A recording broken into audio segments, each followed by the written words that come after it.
Isn't it strange? We have access to literally all of human knowledge right in our pockets, but sometimes it feels like we understand less than ever.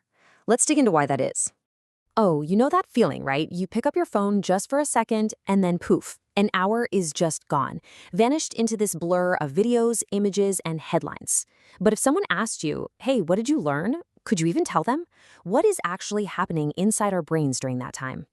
Well, if this sounds a little too familiar, I want you to know it's not some kind of personal failure. Not at all. This experience is a direct result of a fascinating clash between how our brains were designed, over thousands of years, and how our technology is designed right now. And to really get it, we need to mute the two characters running the show in your head. So, let's meet these two agents that are in charge of your thinking. I want you to picture a duo with completely different personalities. They are always working together, but sometimes they're absolutely at odds with each other. Now, this isn't just some made-up idea. It was made famous by the Nobel Prize winner Daniel Kahneman in his incredible book, Thinking Fast and Slow. He explains that these aren't two physical parts of your brain, but two very, very different ways of thinking that basically shape every decision you make. So on one side, you've got System 1. Think of it as the impulsive, fast-acting hero of our story. It's all about gut feelings, it's automatic. Then, on the other side, you've got System 2.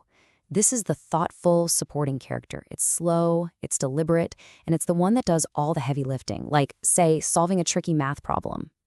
System 1 is basically your brain on autopilot. It's the reason you instantly know that 2 plus 2 equals 4. It's how you can detect a little bit of hostility in someone's voice or just drive a car down an empty road without really thinking about it. It is constantly making suggestions for System 2. Impressions, feelings, gut reactions. It's kind of the secret author of a lot of our choices. Now, System 2, that's who we think we are. It's our conscious, reasoning self. It's the part that kicks into gear when things get difficult, like trying to fill out a tax form or parallel park in a really tight spot. But, and this is so important, System 2 is lazy. It takes real energy to use, so if it has a choice, it will almost always just accept the easy answer that System 1 serves up on a platter. Okay, now let's bring your phone back into the picture. That endless scroll, it is a perfect all-you-can-eat buffet designed specifically for System 1. Every single post is a quick little emotional hit that requires, you guessed it, zero effort. So System 1 is just feasting on this stream of easy feelings, while our naturally lazy System 2 is more than happy to just sit on the sidelines completely unchallenged. So what's the big deal? What's the harm in just letting our fast-thinking brain have a little fun? Well, it leads us straight into a cognitive minefield, a place where the line between knowing something and just having seen it before gets really, really blurry. You see, when System 1 is happy and running the show, it experiences something called cognitive ease.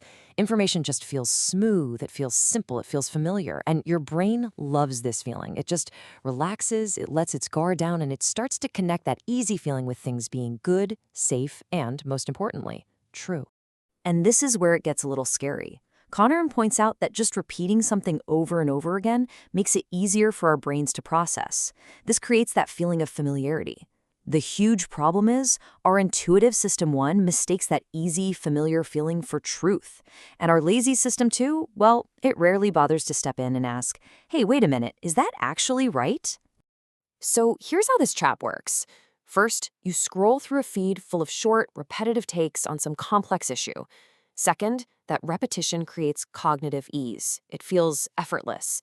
Third, your System 1 interprets that easy feeling as familiarity. It whispers to you, hey, I've seen this before, I get this. And finally, your lazy System 2 doesn't do the hard work of checking the facts. It just accepts that feeling of familiarity and files it away as if it were actual knowledge. And this is the absolute crucial takeaway. You haven't actually learned the nuances of a topic. You haven't done any deep, effortful thinking. All you've done is train your brain to recognize a pattern or a catchphrase. You've mistaken recognition for recall. You've mistaken familiarity for real understanding. But this whole cognitive trap doesn't just happen inside your head, in a vacuum. No, it gets amplified by this incredibly powerful social force that takes these familiar ideas and uses them to build the very reality that you see around you. So there's this really fascinating idea in sociology called the social construction of reality. And the theory basically says that reality isn't just this thing we discover, it's something we build together. Our shared agreement on what's right, what's wrong, what's important, even what's real, is created through our conversations with each other. And conversation? Well, that's the engine that keeps this whole shared reality going. As the sociologists Berger and Luckman wrote, it's how we maintain a world that is just silently taken for granted. Every time we talk to someone who shares our assumptions, we're putting another brick in the wall of that reality. So, what is your social media feed, if not just one giant, nonstop conversation? Think about it. It constantly repeats the same ideas. It has its own shared language of memes and trends. It creates this powerful sense of what everybody in your little world thinks. And pretty soon, your personalized bubble doesn't feel like a piece of the world anymore. It starts to feel like the entire world. And this leads to this wild and kind of terrifying concept called reification. It's what happens when the ideas built by our social group, by our reality bubble, stop feeling like opinions and start feeling like objective facts, like they're as solid and real as a mountain or a tree. We completely forget that these are just human-made ideas, and we start treating them like facts of nature. Okay, so we're stuck in a cognitive trap inside a socially constructed bubble. I know, it sounds a little grim, but it's not hopeless, I promise. The solution is to consciously make a shift, to go from being a passive consumer of information to being an active builder of wisdom. This really presents us with a choice, a fork in the road. We can be an information consumer, just coasting along on the easy, fast thinking of System 1, always seeking the comfort of ideas we already know, or we can be a wisdom builder. That means intentionally waking up our slow-thinking System 2. A wisdom builder doesn't just want to recognize an idea, they want to really understand it, question it, and build bridges outside of their own bubble. So how do we actually do this? Well, it all starts with just slowing down, forcing yourself to pause. Then, you have to actively wake up System 2 by asking questions.